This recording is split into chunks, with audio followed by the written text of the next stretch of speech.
What did Paul Hilton mean to me? Well, so much, to be fair. Firstly, a friend that I've known for a long time, and somebody that from 11-year-old I've looked up to in terms of his character, his presence and his personality. Was a great man. He was a mentor. Obviously, he was our boss, essentially, being the chairman of the football club. He was somebody that I spoke to every day. We bounced ideas off each other. We talked about the good stuff, we talked about the bad stuff together, we talked about family life, we talked about common interests we have. When I first joined the club, he was the one with the open arms. We'd become very good friends in that period of time, to the point I was his right-hand man. I don't think I've ever met anybody with the passion that Paul had, not just for football, but for the community. And everything he did, you could see that he was doing it, not for personal glory, but he was doing it for the good of the community. That's what Paul meant to me. I could sit down, he'd listen to you, you'd hear what, he'd put your opinion towards him, and he'd acknowledge what you were saying. He knew where the club was coming on, so for me personally, I'm still sort of like sadly missed the guy, and it felt like I'd lost a brother for you. God bless you, Paul. Love you, mate. He made me feel a team member. I think we got on really, really well. Good to work with. Radcliffe through and through. Paul meant the world to me as well as everybody else. I think he turned a club that was, let's be fair, it was failing with two-figure attendances and nearly getting relegated to the North West counties to all the way up to the National League North in front of nearly 2,000 people. It's absolutely staggering what he achieved, and I don't think many people could actually do what he did. To me personally, he's the epitome of this football club that we all work at, all love, and for me personally, a top guy, and ended up being a good friend that you could confide in with anything that you needed, whether that was to do with help with the club, anything in terms of our jobs anyway. There was a lot of times we ended up having to put pressure on him just to help us with our needs, but he was always there for us to help in that sense. And even if we were having tough times away from doing our jobs, he was there for us. So yeah, just a top guy all around. You know, when it came to the community, he was always really invested.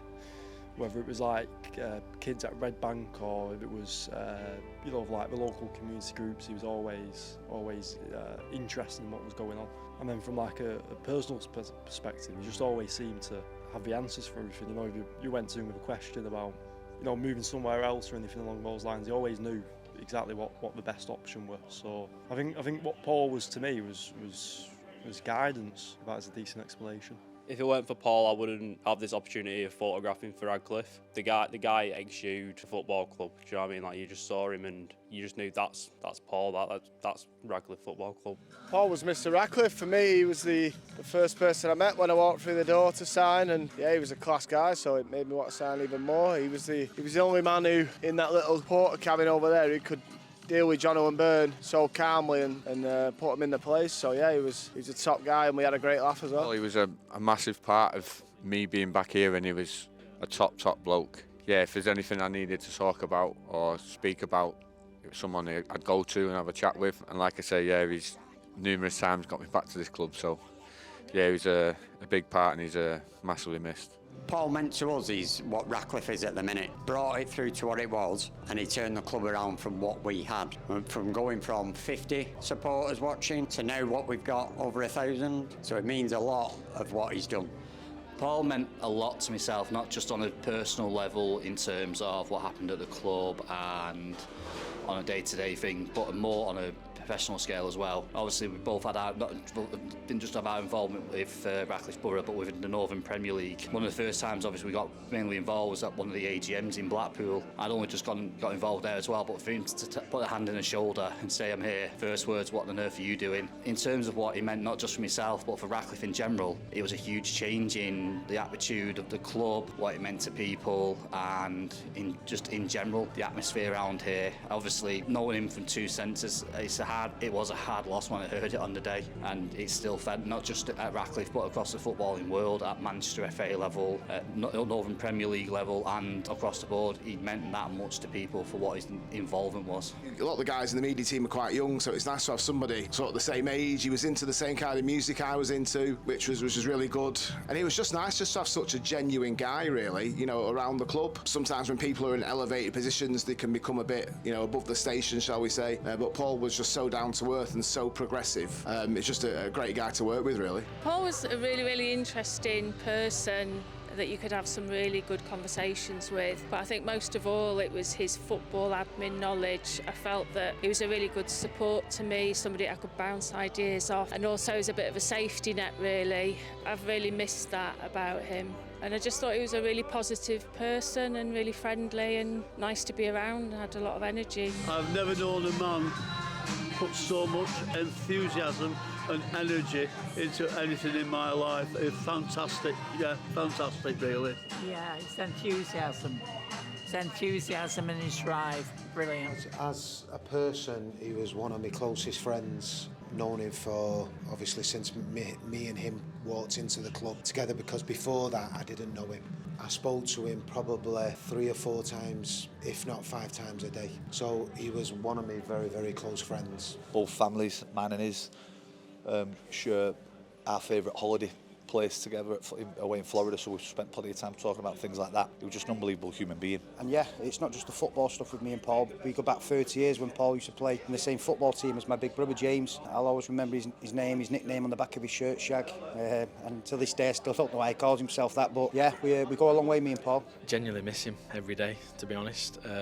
He was the ever-present every time I was here. We'd speak every night on the phone, we'd go on family holidays. He's just meant a lot to me, to be honest. And I know you're probably going to get this off every single person you talk to on this interview, but that common theme about Paul is what we all hold on to. He was just an unbelievable man.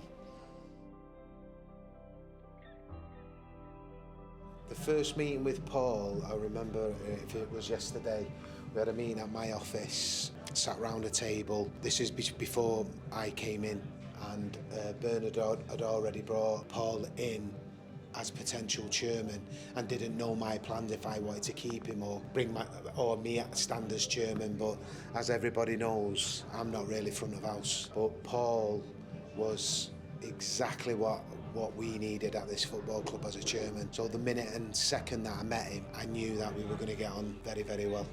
First time I met him was when he first came chairman at Ratcliffe. Must have been 2017-ish. We'd been at Salford for a couple of years, and I went to watch a pre-season game at Rammy on my own, and I stood at the other side of the ground, and he came up to me, Paul, and he introduced himself. I'm Paul Hilton, I'm the new Ratcliffe chairman. And then we got talking through the game as we were watching it, and that was my first ever meeting with him. And to be fair, I'd heard about him, about the work he'd done with grassroots football and stuff prior to that, and obviously him and his family are close friends with Bernard and his family, so I'd always heard about Paul, but that was the first time I met him. And even then, just the way he approached the conversation, you'd think we'd known each other for years. Just so easy to talk to. Paul's very calculated. Doesn't like to give too much away. Probably desperate to try and get us in, but didn't want to say that or give that sign off. But no, obviously because I knew Paul on a personal level, to meet Paul suited and booted, his appearance was always good.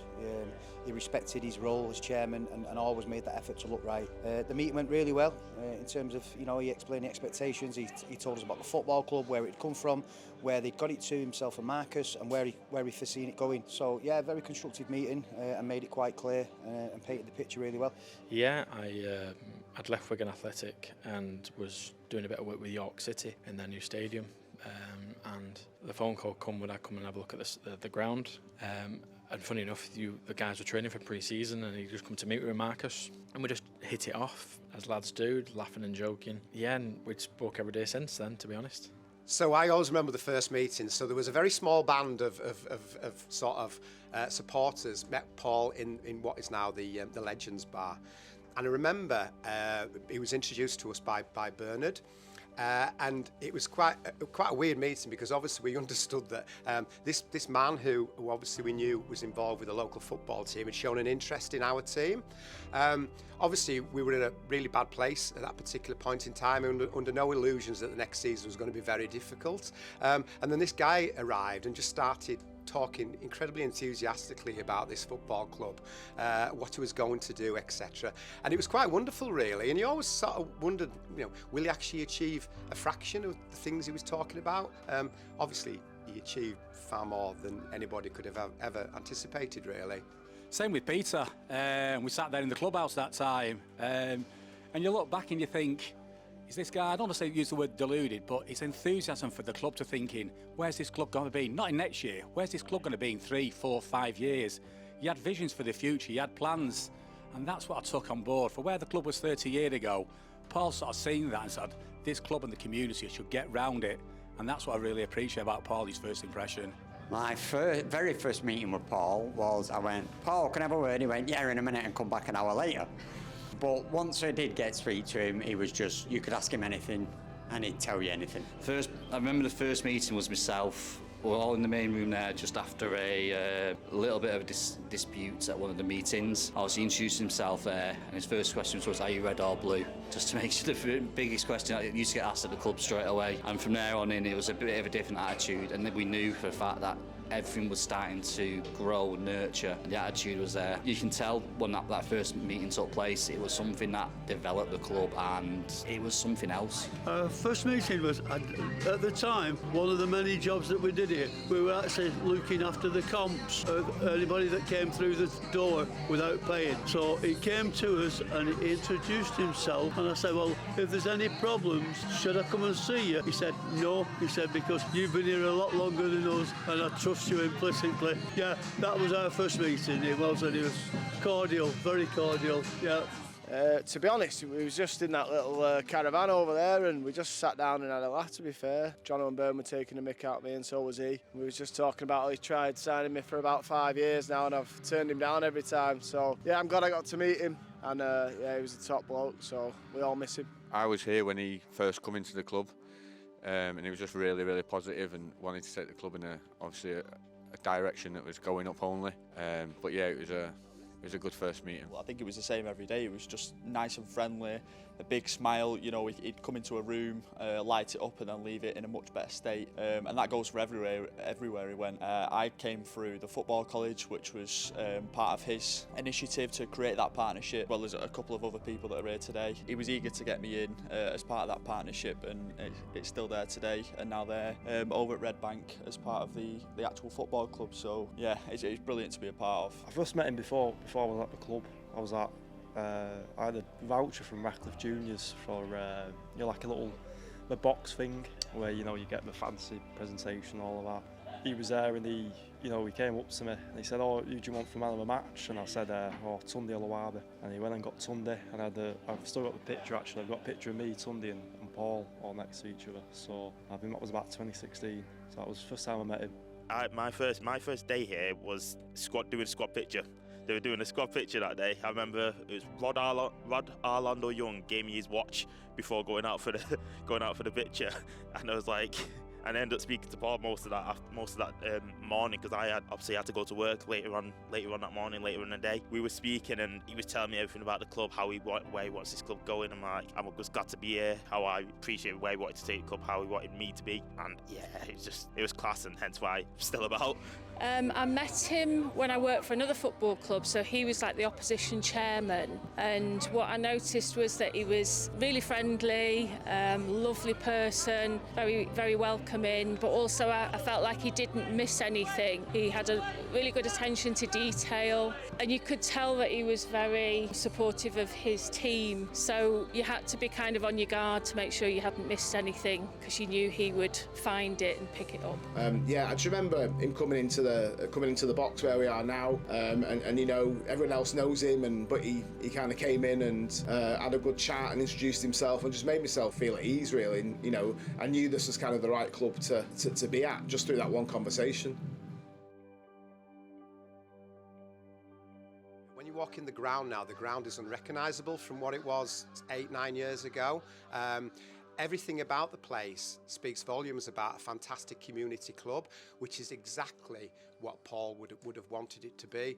It's progressed, and if you're up there now watching us over us, and I'd like to be thinking the club has gone on where Paul would have liked it to be. Young children enjoying a day out, adults enjoying a great day out, and enjoying some fantastic football. It's wonderful. It's absolutely wonderful. Oh, definitely the improvements are in the ground, around the ground, the club itself. Of what we've achieved, what he set out for the vision for the club, and we are well and truly on the way to that. Before I even met Paul, obviously 15-year involvement with the club, starting from programme edit, selling the programmes, being on the tannoy, to writing for the programme. He helped push me forward. He was actually the one that removed me from the tannoy and gave me the opportunity to try and help Ratcliffe Radio become what it is today with the first few commentaries, but then as well helping me develop in the footballing world at the same time, obviously with pitching in with the sponsorship as well, and trying not to be too technical with it, become what I am today. Made football a career for myself more than just a spectator week in, week out.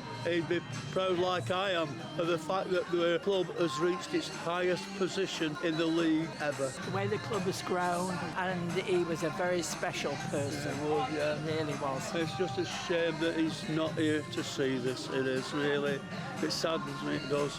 I think staying up in the league he would be really proud of, and I think he'd be really proud of Billy really for how he's managed to take over the reins and look after the club and do everything on his own, I think, and just like the whole team and the backup people, all the volunteers and everything, and just how they've managed to sort of carry on and remember him. After his passing, you know, we've really done, in my opinion, quite a lot to, you know, honour him with the pavilion over there. The boardroom's named after him, and just on a regular basis, you know, we're still chatting about all the stories we had and stuff like that. And as well as on the pitch, you know, the team's I think they're doing really well at the moment. As I say this, we've won half of our games, which I think we've got to be really proud of in our second ever season in the National League North. I think it's something to hold in high regard, and you know, the camaraderie is still around the club. We did let it get to us for a little bit. I think we'll all agree with that towards the start of the campaign last year.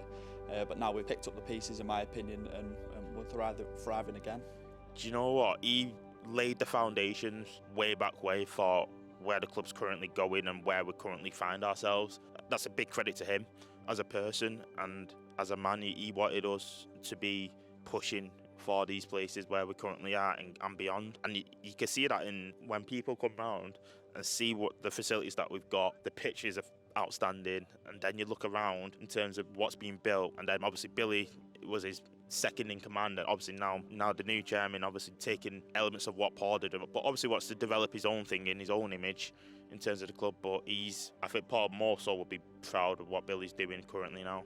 I think it'd be the stuff we're doing outside the club, which sounds a bit weird, but sort of, you know, like how we've just got Red Bank established and that obviously built up and finished. I think he'd be really proud of that. I think obviously people know that with the fact it's been named after him, but community stuff, you know, that isn't on the field, I think that's really what he was more orientated about, and I think that's what he'd be happy with. The fact we've continued this progress, I mean, we spoke in the podcast earlier this week, didn't we, about how this club continuously progresses, and even when we're hitting the bumps in the road, we still continue to kind of progress, you know, and we've still continued to do that, even though we've lost Paul, and it's a massive, massive loss. You know, we've still continued to progress, so you only need to look at our league position today to really kind of show the progress that we've made. I think he'd just be proud of all the lads, how we've kept going, everyone at the club's kept it going in his name, and yeah, we're doing all right in the league this season. He would have loved to watch it, but yeah, it's sad he can't be here. I think he'd be proud of, like last year, of us adapting to situations and, you know, staying in the league. And then obviously this year now, you know, we want to kick on, and I think he'd be really proud of what we've done so far this season and how the lads are together and the club and that are going in one direction. I think, you know, Paul would be proud of a lot of things, but I think, you know, Paul was massive on performance. I think, you know, if we look back to last season, I think Paul would be so proud and happy in terms of how we've all stuck together through the good, the bad and the ugly to where we've got to today. You know, 2 points off playoffs. I think he'd be proud to see, you know, to think that he brought Ratcliffe from 70 supporters on a Tuesday night to over 1,100, 1,200 against the Marine side last week. So yeah, a lot of proud moments for Paul, but I think in terms of performance and how we've seen the club grow over the last 2 or 3 years while me and John have been here, I think he'd be very proud of that. I think just the growth in general of the football club, how far we've come, the crowds we're now getting, a lot of the aspects off the pitch that he set up that have now come to fruition. He'd absolutely love what we're doing on the pitch. You know, he was very aligned with me and Bernard in terms of what he wanted from his football sides. So I think he'd be very proud and very excited about what we're doing on the pitch. But I think his main priority and his biggest sense of pride would be what the football club and how far it's come off the pitch.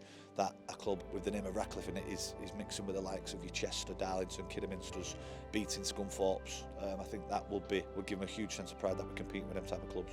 Definitely staying in the league last year, that meant a lot to him, and continuing his legacy with the kits, how we're progressing as a club, the fan base, how it's always growing, and just how well the club is doing, and Paul laid them foundations for where we are now.